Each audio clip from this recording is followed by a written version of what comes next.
guys, so I had you vote on Twitter what you wanted this No Makeup Monday video to be, and Awkward Boy Stories won, even though I did say in my last one that we were going to be doing the controversial one, which if you want a hint on what that is, you can check out my Twitter poll. It's a little whiles back though, so I was going to do this as a formal video, the makeup video, you know, just like a full-on story time video, but I decided to make it a No Makeup Monday because I figure we need some fun things to talk about while we're chilling without our makeup. And I do want to inspire you guys to maybe go without makeup on Mondays as well and make it a hashtag No Makeup Monday. Maybe that would be a cool thing. And then you can tag me in your no makeup selfies on Twitter using that hashtag or on Instagram. I just want to see your bare faces. Not that there's anything wrong with makeup, but we all need to go sometimes without it. So Awkward Boy Stories, I have 4. My apologies if any of these guys are watching. Probably not. They probably don't care about me at all. All these happened in middle school or high school, so this is just basically to tell you you're not alone. These awkward things happen to everybody at, you know, 15, 16 years old. I guess we'll kind of go in sequential order because that makes sense of like times in my life. I don't know. First story happened to me in middle school and it wasn't as traumatizing as it's going to sound, but basically I call it sexual harassment. You can call it whatever you will. But I was not really bullied because it wasn't for a continuous amount of time. But in the 8th grade, I specifically remember this guy. We're gonna call him Joel. I don't know. I'm gonna rename all the guys. So if there's a Joel out there that I know, it's not you, I promise. This guy Joel, I had science class with him, and one day he decided to touch my butt crack.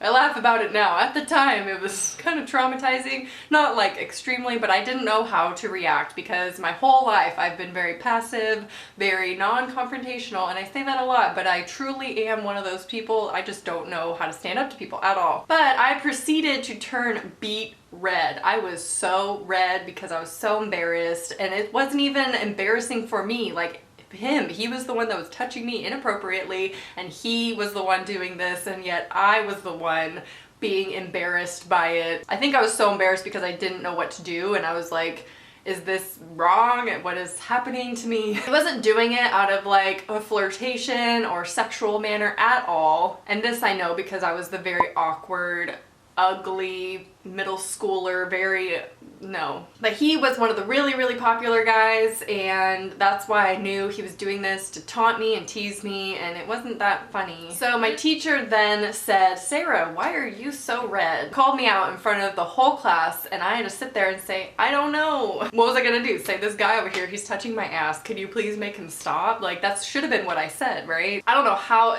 all the details blur together, but I told my mom, and she told the principal, and I didn't remember any of this story, and so I was talking about it with my mom the other day. Like, I don't remember what happened after. I know he did not get in trouble though, and I was like, Mom, why didn't he get in trouble? And my mom told me I specifically asked them not to get him in trouble because I figured it was out of bullying or just, you know, not really a sexual assault, you know? I was like, no, Mom, I don't know. Why didn't we get him in trouble? Like, that's so inappropriate. But she didn't want me to have to deal with like a statement or like pressing charges or anything like that. That's a little extreme for an 8th grader who it really wasn't a serious situation, as serious as it sounds. I guess he was told he wasn't supposed to touch me anymore. Then he would do things like I would be standing at the front of the class trying to talk to my teacher, and he would then put his face like this close to my butt.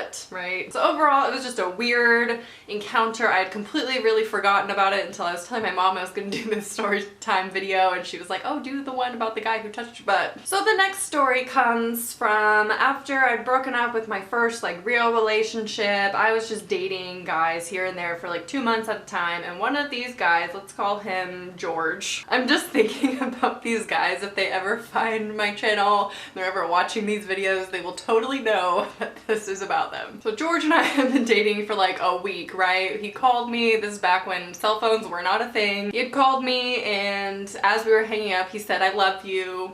I don't know what I said. I think I said you too. Like, I didn't know what to say. And one time we were watching a movie in my room. Door was open. My bed was like right next to the door. We were sitting up, like leaning against the wall, and he proceeded to put his hand down the front of my pants. I, again, non-confrontationally was uncomfortable about it and didn't want to do that. We had been dating for like a week. He already told me he loved me and now he's trying to get in my pants, literally. So what do? I cross my legs. I don't remove his hand. I don't tell him, hey, I'm not ready for that, like a normal human being. No, I awkwardly crossed my legs so he could not go farther into the pantalones. This should just paint a picture of how awkward I was at the time and how shy I was at the time. So then we just sat there like that for like 30 minutes, probably the whole movie, I don't even know. We just sat there with his hand halfway down my pants, not touching anything, with my legs crossed. Can I help you?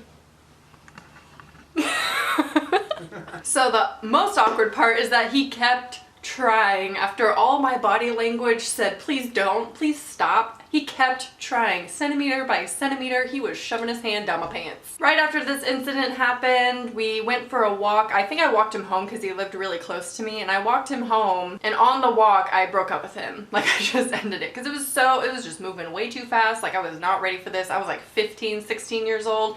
Did not want that. I'm gonna go out of sequential order now because I want to end with the more dramatic one that's not really that awkward. What was awkward was the relationship, but it's like a really weird, intense story that was very dramatic for me at the time, so I'm gonna end with that one, but we're gonna move on. So this is like out of order anyway, you don't care. So then I dated this guy, let's call him Aaron. So we had gone to homecoming together, which is just like a school dance. So we went to the dance, and at the dance, like as I walked him to his door, he kissed me on the doorstep. So I thought, we had been dating for like 2 months and we had our first kiss, and I thought that's where we were going to like take it. Then we were like gonna continue our relationship. So when I saw him on Monday, I usually met him like near the gym, and he would walk up, we'd hug and stuff, and then we'd continue to like walk together with my friend Stephanie. But this time was different. I guess he didn't want to kiss me anymore or ever kiss me. I don't know what the, maybe he doesn't like PDA, I don't know. So I went in for the kiss, right up to his face, and he was like a lot taller than me, so I went in for it, and I ended up just face planting right into his beard. And now we would hold our hug for a little while, like 30 seconds or so, so the whole time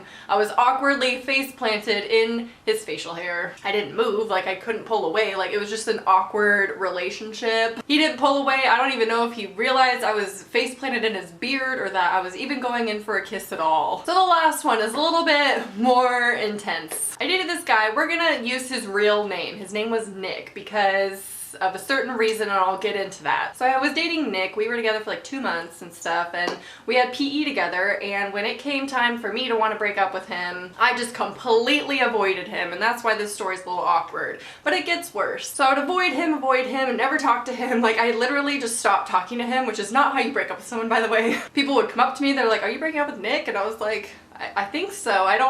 Yeah. They're like, well, you need to talk to him. Like, you need to have a conversation. I hated breaking up with people. Like, I still do. I hate that awkward conversation. I just wanted to avoid it altogether by avoiding him, which is not the way to go about it. I have learned from that. You don't do that. That's just me and my awkward 16-year-old, like, relationship self. I was really bad in relationships. Like, it was just awkward. So we ended up talking during PE. We ended the relationship. He was really nice about it. He was like one of the nicest guys, and we kind of weren't friends after, but we had like said hi to each other here and there, and that was fine.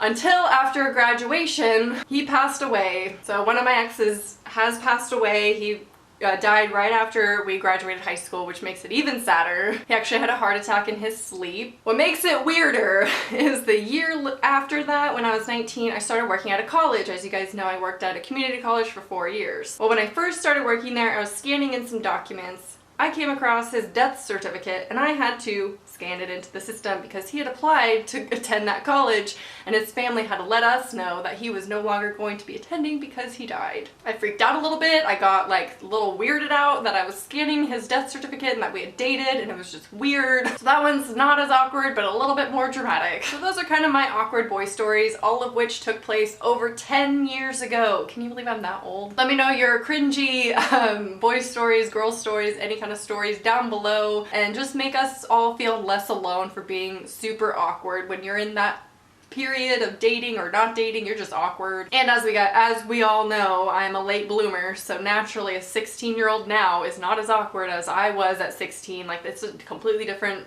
generation now. It's a completely different society. I mean, I didn't own a phone until I was 18, so none of these things were even like, no social media. I had MySpace, but like not social media related, like no texting was involved. It's weird to look back. I hope you guys like this No Makeup Monday topic, and leave some topics down below for future No Makeup Mondays, and whatever gets the most votes, I figured we can do those videos. So if you like a topic in the comments, please give it a thumbs up so I know that you want to see that video. Hope you guys enjoyed, and I'll talk to you soon. Bye. Hey guys, so today we're going to be talking about menstrual cups. I'm going to give you the information that I know of, and it's not going to be all the information there is out there about menstrual cups, but it's going to be kind of a general overview of what they are.